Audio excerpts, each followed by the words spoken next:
Hello to student, welcome. तो अभी हम लोग नेक्स्ट टॉपिक पढ़ रहे हैं, डिस्टिंग्विश पढ़ रहे हैं, सेल और एग्रीमेंट टू सेल। ओके, तो जो हम लोग टॉपिक डिस्कस कर रहे हैं ना, वो सेल ऑफ गुड्स एक्ट है 1930। ओके, इसमें सबसे इंपॉर्टेंट टॉपिक ये भी है ना। सेल एक्ट तो पढ़ा, पर एग्रीमेंट टू सेल होता है क्या? एक अनपेड सेलर है, जेठालाल सुंदरलाल, ये भी बाद में पढ़ा दूंगा। अब सुनो इधर, तो एग्रीमेंट टू सेल का मतलब क्या होता है?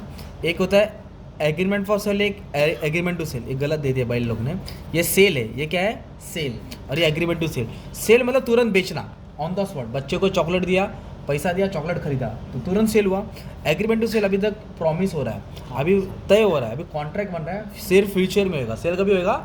अभी सिर्फ पेपर वर्क हो रहा है, पर सेल कब होगा? फ्यूचर में। Sale is when goods are immediately transfer from seller to buyer, तुरंत ट्रांसफर होता है। पर agreement to sale is when the seller is to transfer the goods to the buyer in future date. आज contract बन रहा है, वो 1 महीने के बाद, 2 महीने के बाद, 6 महीने के बाद। सिंपल। एग्रीमेंट बोले तो फ्यूचर, ये ऑन द स्पॉट, तुरंत, इमीडिएटली। सिंगम में बोलते हैं ना, अभी के अभी। Property in goods is transfer from the seller to buyer immediately. Property का भी ट्रांसफर होगी अभी के अभी, पर इधर प्रॉपर्टी का भी ट्रांसफर होगी एट दी फ्यूचर रेट। और जो अभी के अभी होता है, जो तुरंत होता है, उसको एग्जीक्यूटेड कॉन्ट्रैक्ट बोलते हैं। जो कॉन्ट्रैक्ट फ्यूचर में होने वाला है, उसको एग्जीक्यूटिव बोलते हैं। इधर दोनों पार्टी ने काम कर दिया, बायर सेलर ने दिया लिया, इधर करने वाले हैं, उसको एग्जीक्यूटिव बोलते हैं। और इसमें एब्सोल्यूट रहता है, परफेक्ट रहता है, कोई कंडीशन नहीं रहता है। बट जो एग्रीमेंट टू सेल रहता है, उसमें शर्त होती है, क्योंकि फ्यूचर में कुछ भी हो सकता है, तो इधर कंडीशन डालना पड़ता है। और इधर अगर सेल में कुछ भी चीज़ नुकसान हुआ, तो बायर को झेलना पड़ेगा, क्योंकि उसने माल बेच दिया। इधर अभी तक माल बेचा नहीं है, माल तो बायर, माल तो सेलर के पास है ना। तो कुछ भी डैमेज हुआ, लॉस हुआ, इधर सेलर झेलेगा। कौन झेलेगा? इधर कौन झेलेगा? बायर झेलेगा, क्योंकि माल तो सेल दे दिया ना उसको।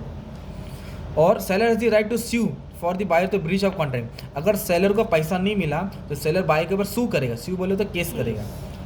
Seller has the right to sue the buyer only for damage. अगर डैमेज हुआ तो सू करेगा, वरना सू करके मतलब नहीं है।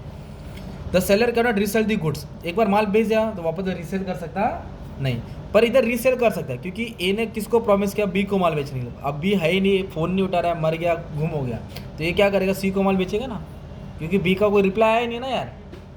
Okay, if the after sale goods are lying in the possession of seller and the goods are destroyed, तो रिस्पॉन्सिबिलिटी बायर का रहेगा, क्योंकि इसने माल बेच दिया था, सेलर ने बोला था तेरा माल लेके जा, बोला रखो मैं लेके आता हूँ। अगर नुकसान हो गया तो बायर ही जिम्मेदारी। किसकी जिम्मेदारी? Anjali buy 10 kg of wheat from Shyam by paying ₹1000। ये एग्जाम्पल है सेल का। किसका एग्जाम्पल है? सेल का।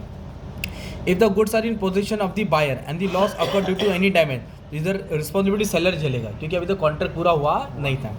और एग्रीमेंट टू सेल का एग्जाम्पल क्या? अंजलि एग्रीज टू बाय, वो राजी हो रही है, बोल रही है कि 10 किलो में शाम से खरीदेगी, अगर तुम मेरे को ये दाम में देगा। तो अगर मगर होता है ना, वो ये अभी का अभी ये होता है। ये डिस्ट्रिक्ट एग्जाम में आएगा। ओके, आपको रेडी रहना है। Thank you very much and all the best for exam.